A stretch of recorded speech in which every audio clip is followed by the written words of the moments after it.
I still maintain there's no quarterback battle afoot for TCU, even with Josh Hoover out for the spring. But I do wonder if they get true freshman Hauss Hejny involved in the offense. We'll talk about that and more next here on Lockdown Horned Frogs, your team every day. You are Locked On Horned Frogs, your daily podcast on the TCU Horned Frogs, part of the Locked On Podcast Network, your team every day.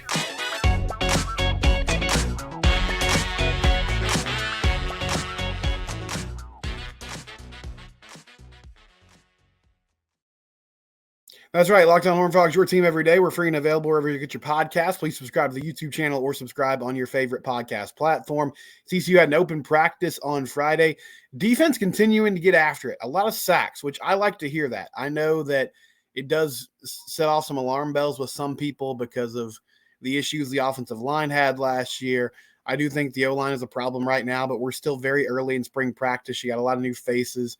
I feel like hopefully as the spring and summer go on, that'll come together. I think the aggressiveness of the defense is a good sign. But I want to talk today about the quarterback situation. I'm going to go on a show later this afternoon. Not sure when it's going to premiere yet, but the host was asking me, he said, I want to talk about the TCU quarterback battle.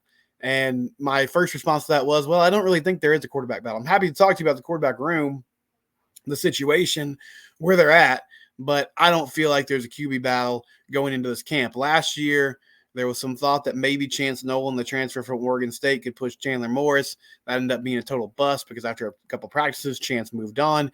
This season, they brought in Ken Seals from Vandy, who's had 22 starts. And maybe I'm undervaluing Ken Seals as a passer, as a player. I just believe that Ken is a very good backup QB. They brought him in to be someone who could push Josh Hoover, who could be a sounding board for him, who could help with preparation during the week, and who could also be available in the instance that Josh got hurt or that something happened and he needed to step in, and you still felt like you could run the offense at a fairly high level and give yourself a chance to win games with a backup quarterback in there. That's just my read on it. Even with Josh Hoover out for the spring, which stinks because he's not getting these valuable reps with these wide receivers and the new offensive line and all the skill guys. Even with Josh out, I think it's going to be his job to lose and will be his job when they take on Stanford in the opening game of the season. However, I do wonder, we have talked at length over the past few months about how one of the many things that was missing from TCU's offense last season was a quarterback that could run the ball. We didn't see that feature with Chandler Morris. He talked about having some issues taking off after that injury, having to talk with a sports psychologist about it. There were times where people would point out it looked like the pocket was there. He had an opportunity to run. There wasn't anybody open, and he was still forcing throws over the middle of the field, forcing throws to wide receivers because he didn't trust himself to get positive yardage on the ground.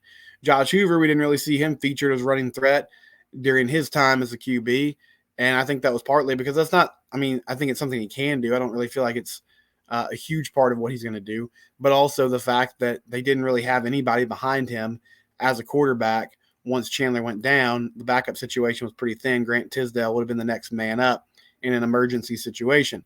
So what does that look like this season? Well, you got Hoover, who's supposedly going to take the reins, and I think we'll get a good picture of how athletic he really is and how much they want to use him in that capacity. But as the offseason continues to go on, Hauss Hejny is such a great athlete, the true freshman from Alito, and I do wonder, why not get him involved? I mean, for one, for years, right, like one of the biggest things in college sports was preserving red shirts because you want to have guys available for all their eligibility. You know, young players weren't expected to play. It was such a rare thing when a true freshman did contribute. I remember when Maurice Claret burst onto the scene with Ohio State when I was a kid, and it was so crazy because you just didn't see freshmen play that often. If they did, it was usually in a sparing role. But typically, you want to let them sit on the bench, get college football down, you know, get a feel for what was going on. And especially at the quarterback position, you wanted to preserve that eligibility as much as possible. Now you, one, have the ability to put players in 4 games and still keep that redshirt option. But I think also in the portal era, you want to give guys opportunities as soon as you can. And nobody's tied to each other anymore. And with all the different shifts and changes in college football, I just don't think that's nearly as important as it used to be. And Hauss is a great athlete. He's a great dual threat. So why not have a package of plays available for him where he can use his legs primarily, along with Cam Cook in the backfield or Trey Sanders, whoever it is standing next to him, but also he is a threat to throw the football. Like, that's something that he can do. So it doesn't have to just be in short yard situations or in chances where, he's able to use his speed to get to the edge, but you can also use him in the passing game to a certain extent and get him valuable reps and use his athleticism as a weapon for this team this upcoming season, because I do think that's a great equalizer in this offense. And if you have an offensive line that struggles at times, especially getting push in obvious run situations, you're at least giving somebody else for the defense to account for. That's a threat to run the ball. It's not going to totally fix your issues getting a hat on a hat and blocking, but it does force the defense to think about, to assign somebody and maybe make the numbers more favorable in the run game for you with a running quarterback at the helm. And then it's also just really great reps for Hauss Hejny as well. We saw this last year with K-State, and it was totally different. It was a different situation in that Avery Johnson took an opportunity and ran with it, literally and figuratively. I mean, he was so good in his limited time that he got in relief of Will Howard that they eventually just let him take the job. And he had an outstanding game at TCU. He had a good game at Tech last year. He won, he played really well and won the Pop-Tarts Bowl this past season. And then Will Howard eventually was pushed out and moved on to Ohio State. I'm not saying that's when it's going to happen here. We haven't even seen Hauss play at the college level yet. But I do think there's some good things that you could do with him in the offense that could be beneficial for the team as a whole. A few years back, they talked about Sam Jackson, right, who's now at Auburn as a wide receiver. But they felt like they had 3 QBs that could play with Chandler Morris and Max Duggan, and then Sam Jackson behind him. And maybe it would have played out differently if Chandler didn't get hurt. I mean, I think a lot of things would have played out differently, and ultimately probably would have been worse for TCU because Max ended up being such a great player for the Frogs during that national championship appearance run. But in the offseason, remember, they talked about having a package for Sam Jackson or having some opportunities for him to get on the field as a receiver and as an athlete, getting the ball in his hands and allowing him to make plays. I don't think that's what we're going to see here with Hauss. Maybe that is the case. I feel like the most likely thing would be some special scenario where he could get opportunities to use his athleticism and make plays as a quarterback as well. And I think that's a good idea for this upcoming season because you want to have some sort of, innovative surprise factor going into this next year. And this gives you something that teams aren't going to scout, at least at the beginning of the season, and they have to adjust to and sort of, relate to on the fly once the season starts. So I just think it's an interesting idea. And I feel like with him getting some reps this offseason, maybe more than he expected with Hoover's injury, hopefully he's up to speed on the offense and is in a good place where he can process and do this at a high level. And I think, again, it can help your offensive line. It can help your run game be creative. And it was something that was sorely missing from the offense last season with the QBs they had. Now, maybe Josh Hoover steps into that role a little bit more, but it feels like with Josh on the field, you're talking more about an air raid scheme where you're spreading teams out. You're trying to get the ball out of his hands quickly, distribute to all your different receivers and skill guys, and allow them to make plays after they get the ball. And they really went to more of those sets and those formations and those types of plays when he took over this past season. And so he's coming back. You got Ken Seals there. I really don't think there's much of a QB battle here, but I do wonder if they try to find a way to get Hauss involved and use what he can do because I think it could be special in different ways for this team in this upcoming season. And, that explosiveness on offense paired with an aggressive defense that's hopefully making plays, giving you extra possessions, giving you favorable field position could be a really good combo for TCU football this upcoming season. When we come back, TCU basketball, they did land a transfer player. We'll talk about that. And my goodness, TCU baseball has just absolutely hit a wall. They get swept by Cincinnati this weekend. All that and more coming up here on Locked On Horned Frogs, your team every day. We're going to talk about recruiting in a second, the transfer portal, finding new players for your team. And if you're someone who needs new team members for your business, if you're hiring for your small business, you want quality professionals that are right for your role. That's why you have to check out LinkedIn Jobs. LinkedIn Jobs has the tools to help you find the right professionals for your team faster and for free. LinkedIn is not just another job board. They have a vast network of more than 1 billion professionals, which makes it the best place to hire. It gives you access to professionals you can't find anywhere else.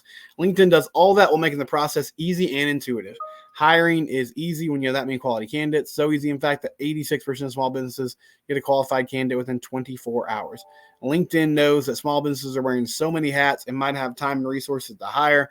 They're constantly finding ways to make the process easier. They even just launched a feature that helps you write job descriptions, making the process easier and quicker. It's for free. As always, terms and conditions do apply. If you need to hire somebody, LinkedIn is the place to go. They are the name when it comes to hiring for your small business.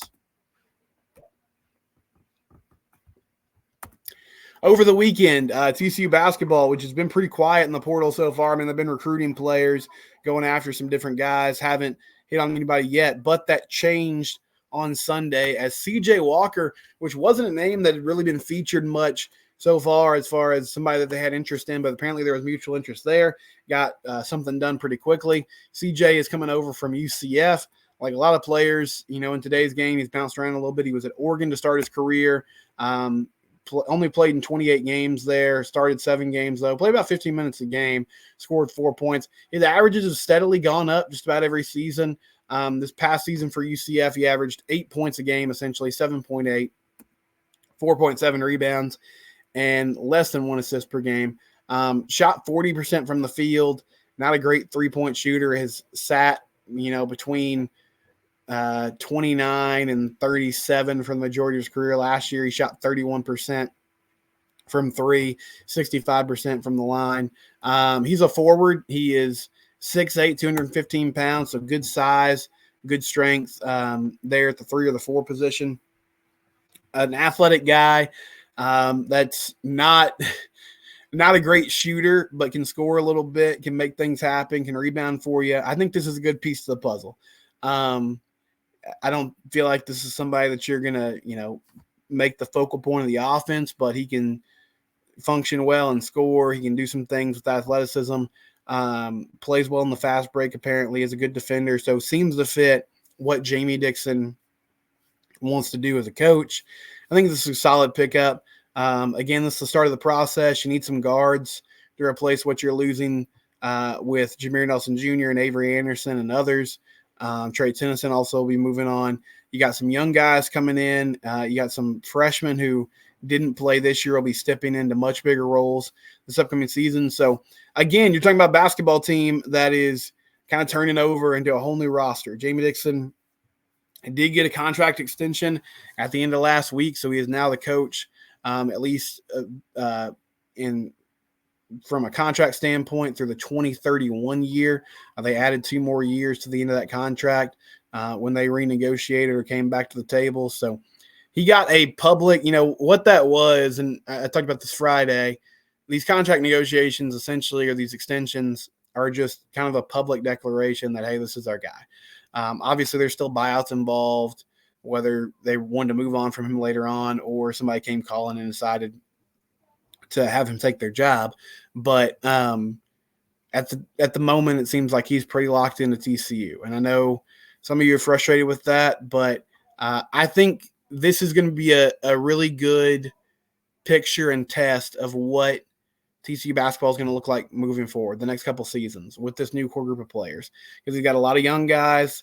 Can he mold them into a system that makes sense? Can they take on the identity of playing really good defense, of being great athletes? And then can you add some shooting to this team and some scoring, not just volume scorers, but guys that are really good spot-up shooters so you can space the floor better and allow everybody, good shooting and good floor spacing would allow guys like CJ Walker to have more opportunities inside the paint in the mid-range game. It's just going to make the offense flow better in general. So that's the latest with TCU basketball. CJ Walker, UCF transfer, spent some time in Oregon, but spent the last 4 seasons playing for the Knights, and last year in Big 12 play averaged about 8 points a game, about 5 rebounds, and was a factor for them in their rotation. So a piece of the puzzle, a new player in the rotation as the basketball team hits another kind of rebuild, reload type of season this upcoming year with Jamie Dixon at the helm again. TCU baseball. My goodness. A feel-good weekend last weekend. They go sweep Houston.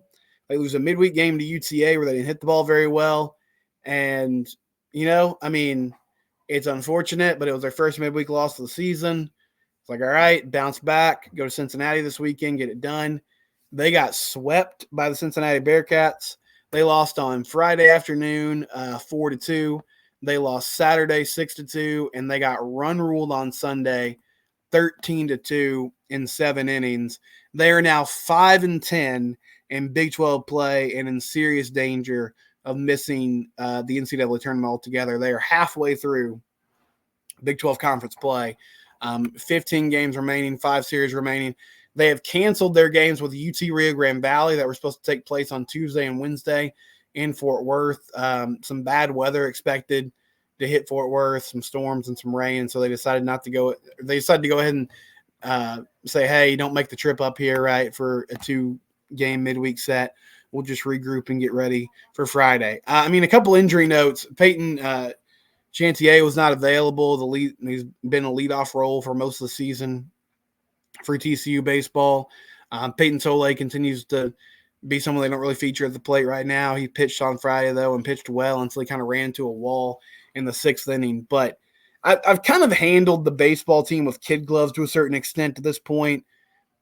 And the reason for that being, I've said before, I felt like they've earned the benefit of the doubt more than any program that we talk about here, because typically they figure it out, whether that's what they did last year by making a run to Omaha or at least making the postseason consistently and being a factor in a regional once they get there. But man, this is bad. This is pretty bleak at the moment. And I don't want to get into cliches. I know some people will be like, well, they made an outstanding run in the back half of the season last year. Yes, that's true. They did.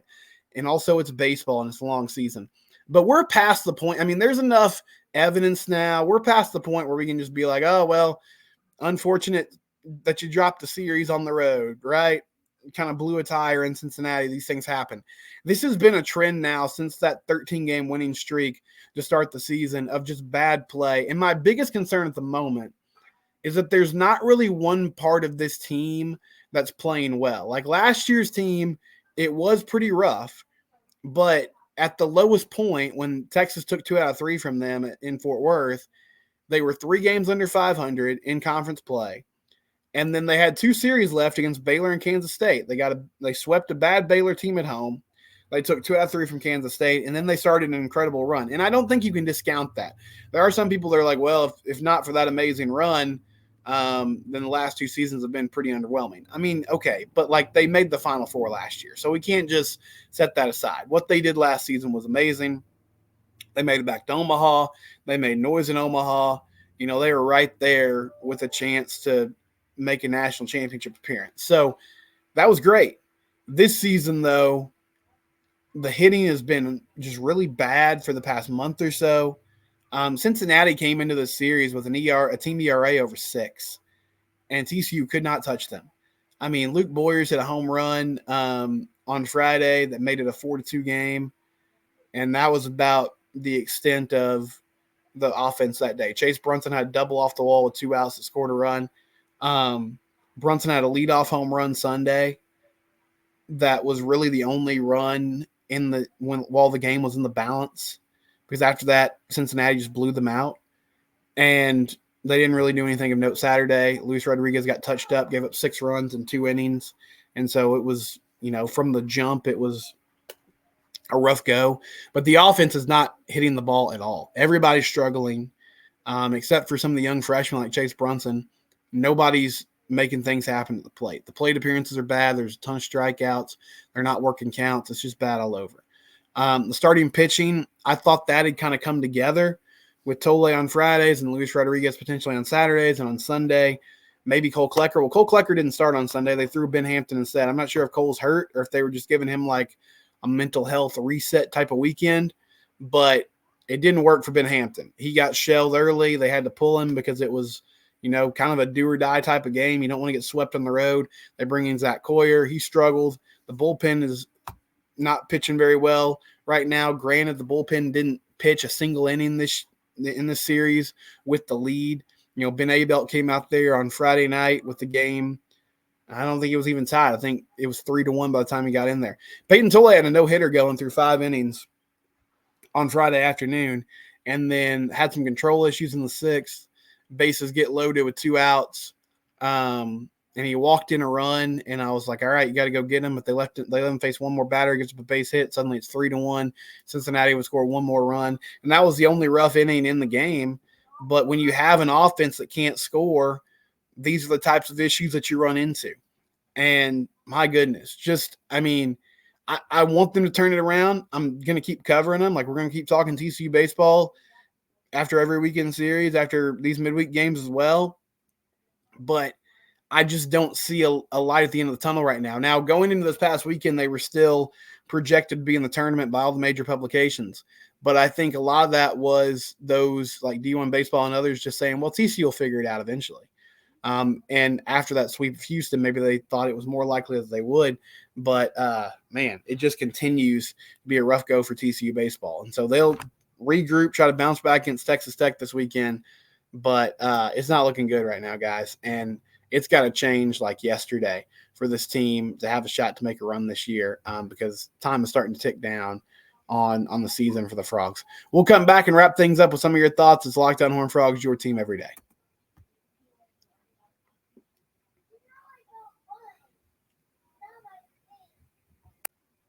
We talked on Friday about Jamie Dixon's contract extension. We also mentioned TCU football getting ready for a new season and spring practice and everything that goes down with that. Some of you had some thoughts. Doug said Dixon's extension is a statement from Jeremiah Donati that what he's done is good enough. The program is significantly better than before his arrival, but after 8 seasons, you are what you are. Mediocre must be good enough for TCU. I'd like to have seen the extension coincide with some staff changes or something. Yeah, I get that thought process. I think Jamie's done an amazing job raising the profile of this program to a place where making the tournament is now an expectation, and that wasn't the case for a long time.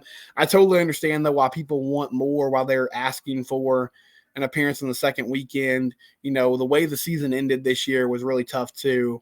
Just the fact that there were times this past year where it looked like this could be a team that was like at the top level of the Big 12, and then things just kind of slowly deteriorated to a point where they ended up getting blown out by Utah State in the first round of the tournament. But I think ultimately, it's a statement of, hey, we're rolling with this guy. We want to see what he can do with a new group of players. But I totally understand your frustration, Doug, and I think I was surprised by it. It's like I said on Friday, who were they bidding against? Like, what was the reason to do this now after their most disappointing season in the last few years? It just didn't seem to make sense to me that they would go ahead and try to lock him up at the moment.